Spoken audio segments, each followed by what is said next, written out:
Hi friends, ஐநார் துணையில் நாளைக்கு என்ன நடக்க போகுதுன்னு பார்க்கலாம். வாங்க வீடியோக்குள்ளே போகலாம். நம்ம சேனல் இன்னும் சப்ஸ்கிரைப் பண்ணாதவங்க சப்ஸ்கிரைப் பண்ணிக்கோங்க. சோழன் நிலாவை கடுப்பேற்றுறதுக்காக அந்த பொண்ணுக்கிட்ட பேச ஆரம்பித்து அந்த பொண்ணு சீரியஸாக லவ் பண்ண ஆரம்பிச்சிருச்சு. வாங்க எங்கள் வீட்டில் ஒரு பர்த்டே பார்ட்டி அப்படின்னு சொல்லி கூப்பிடுது அந்த பொண்ணு. சோழனும் கிளம்பி போகிறாரு. அங்கே போய் பார்த்தா கேக்கெல்லாம் வெட்டி முடிச்சுட்டு அவங்க ஃப்ரெண்ட்ஸ் எல்லாம் கேட்குறாங்க, நீ எப்படி லவ் பண்ண இவரை அப்படின்ட்டு.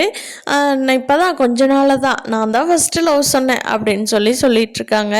சோழனுக்கு உடனே பயமாயிருது. ஐயோ, இந்த பொண்ணு இவ்வளோ சீரியஸாக எடுத்துக்கிச்சே, இதை சீக்கிரமாக சொல்லிடணுமே அப்படின்னு நினச்சிட்டு இருக்காரு. அந்த பொண்ணு மனசுக்குள்ள ஆசையை வளர்த்துட்டு இருக்கு.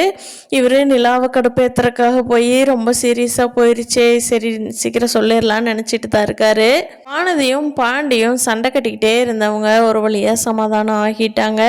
சோழன் ரெண்டு பேர்த்தையும் சமாதானப்படுத்தி வச்சுட்டாரு. ஏன்னா வானதியோட ஃபீலிங்ஸு பாண்டிக்கு புரிஞ்சுக்கிறது இல்லை, பாண்டியோட ஃபீலிங்ஸு வானதி புரிஞ்சுக்கிறது இல்லை.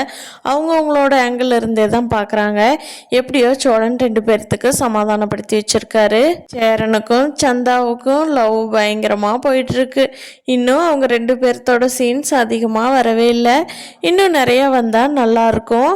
ஆனால் நடேசன் அதுக்கு முன்னாடி உண்மையெல்லாம் யார்கிட்ட சொல்கிறாரா, நிலா கிட்ட சொல்கிறாரா, இல்லை யார்கிட்டையும் சொல்லாமையே மறைக்கிறாரா அப்படிங்கிறத இனி வரப்போகிற எபிசோட்ஸில் பார்க்கலாம் ஃப்ரெண்ட்ஸ். இந்த வீடியோ பிடிச்சிருந்தா லைக் பண்ணிக்கோங்க. நீங்கள் என்ன நினைக்கிறீங்கன்னு கீழே கமெண்ட் பண்ணுங்கள். தேங்க்யூ.